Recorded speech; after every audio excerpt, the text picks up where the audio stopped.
भारतीय दंड संहिता यानी आईपीसी अब बदल चुकी है और इसकी जगह ली है भारतीय न्याय संहिता 2023, जिसे हम बीएनएस कह रहे हैं। देखिए, इस नए कानून ने कई अपराधों की परिभाषा और सजा में बहुत जरूरी बदलाव किए हैं। तो आज हम महिलाओं और हर नागरिक की शारीरिक सुरक्षा से जुड़े 4 बहुत ही अहम अपराधों को और उनमें हुए बदलावों को एकदम आसान भाषा में समझेंगे। चलिए शुरू करते हैं। तो आज हम क्या-क्या समझने वाले हैं, एक नज़र डालते हैं। हम बीएनएस के तहत 4 बड़े अपराधों को देखेंगे: बलात्संग, दहेज मृत्यु, घोर उपहति और सदोष परिरोध। और हाँ, आखिर में इन सारे बदलावों का एक निचोड़ भी देखेंगे ताकि सब कुछ एकदम साफ हो जाए। बीएनएस ने भारत के क्रिमिनल जस्टिस सिस्टम में एक नया चैप्टर शुरू किया है। इस विश्लेषण में हमारा फोकस उन 4 अपराधों पर है जो सीधे तौर पर हर नागरिक, खासकर महिलाओं की सुरक्षा से जुड़े हैं। और ये जानना हम सभी के लिए बेहद जरूरी है कि नया कानून इनके बारे में क्या कहता है। देखिए, ये सिर्फ पुराने कानून को एक नया नाम देना नहीं है, बल्कि इसके पीछे की सोच में भी एक बड़ा बदलाव है। बीएनएस का मकसद ही यही है कि कानूनों को आज के समाज के हिसाब से ज्यादा असरदार और प्रासंगिक बनाया जाए। तो आइए देखते हैं कि इन 4 अपराधों के मामले में ऐसा कैसे किया गया है। चलिए, हमारे पहले और बेहद संवेदनशील विषय पर आते हैं, बलात्संग।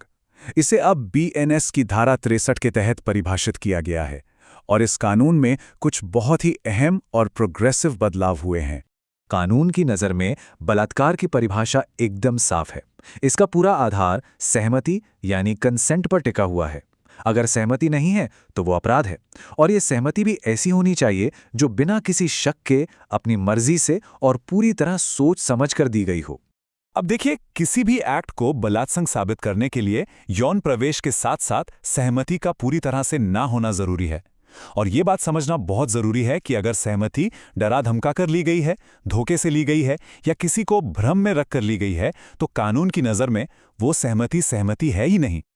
और ये इस कानून का सबसे बड़ा और सबसे प्रगतिशील बदलाव है।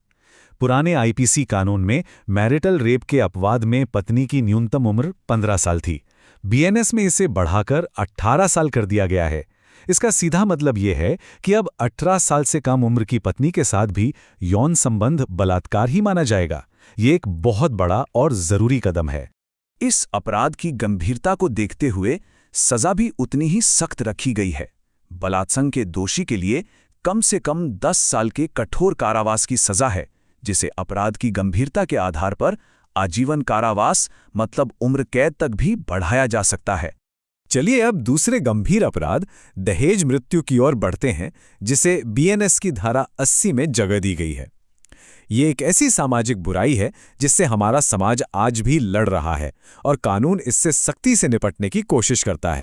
किसी भी मौत को दहेज मृत्यु की श्रेणी में लाने के लिए कानून ये 3 शर्तें देखता है। पहली, महिला की मृत्यु शादी के 7 साल के अंदर होनी चाहिए। दूसरी, मृत्यु सामान्य हालात में ना हुई हो, जैसे जलने से या कोई शारीरिक चोट लगने से।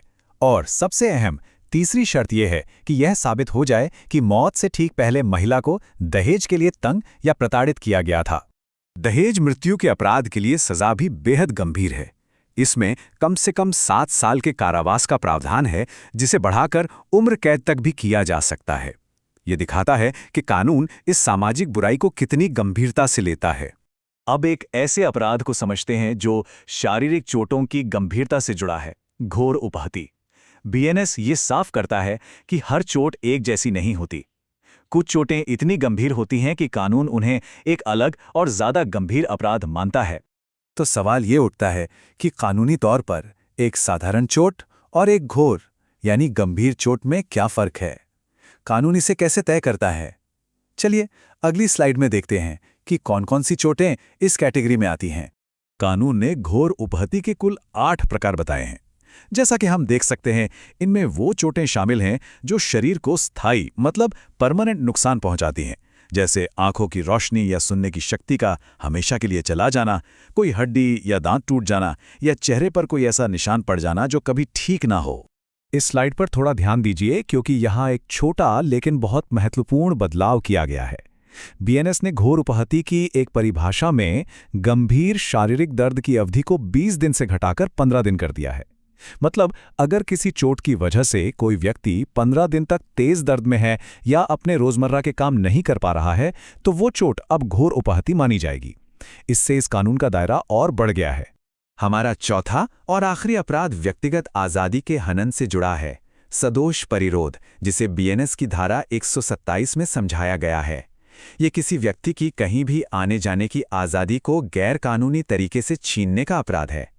इस अंतर को समझना बहुत जरूरी है। सदोष अवरोध का मतलब है किसी को एक रास्ते पर जाने से रोकना, जबकि बाकी रास्ते खुले हैं। लेकिन सदोष परिरोध इससे कहीं ज्यादा गंभीर है। इसका मतलब है किसी को चारों तरफ से इस तरह रोक देना कि वो किसी भी दिशा में ना जा सके। इसका सबसे अच्छा उदाहरण है किसी को एक कमरे में बंद कर देना। सदोष परिरोध के मूल अपराध के लिए 1 साल तक की जेल या जुर्माना या दोनों हो सकते हैं।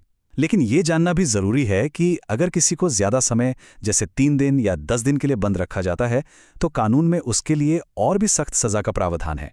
तो हमने इन 4 महत्वपूर्ण अपराधों को और बीएनएस में हुए बदलावों को समझा। हमने देखा कि इन कानूनों को और ज्यादा स्पष्ट और प्रभावी बनाने की कोशिश की गई है। चलिए अब इन सभी के मुख्य बिंदुओं को एक साथ दोहराते हैं। यह टेबल पूरे विश्लेषण का सार है। बलात्संग धारा 63 में सबसे बड़ा बदलाव है वैवाहिक अपवाद में उम्र का 18 साल होना। दहेज मृत्यु धारा 80 में शादी के 7 साल की समय सीमा और क्रूरता का सबूत अहम है। घोर उपहति धारा 114 में अब गंभीर दर्द की अवधि 15 दिन कर दी गई है। और सदोष परिरोध धारा 127 का सीधा मतलब है किसी की आज़ादी को पूरी तरह से छीन लेना। तो सबसे बड़ा सवाल यही है, क्या कानून की किताबों में हुए ये बदलाव ज़मीनी हकीकत को बदल पाएंगे? क्या उम्र सीमा बढ़ाने या दर्द की अवधि कम करने जैसे बदलाव वाकई नागरिकों, खासकर महिलाओं को ज़्यादा सुरक्षित महसूस कराएंगे? ये एक ऐसा सवाल है जिसका जवाब हमें आने वाले समय में इन कानूनों के लागू होने के तरीके से ही मिलेगा। सोचने के लिए एक ज़रूरी बिंदु।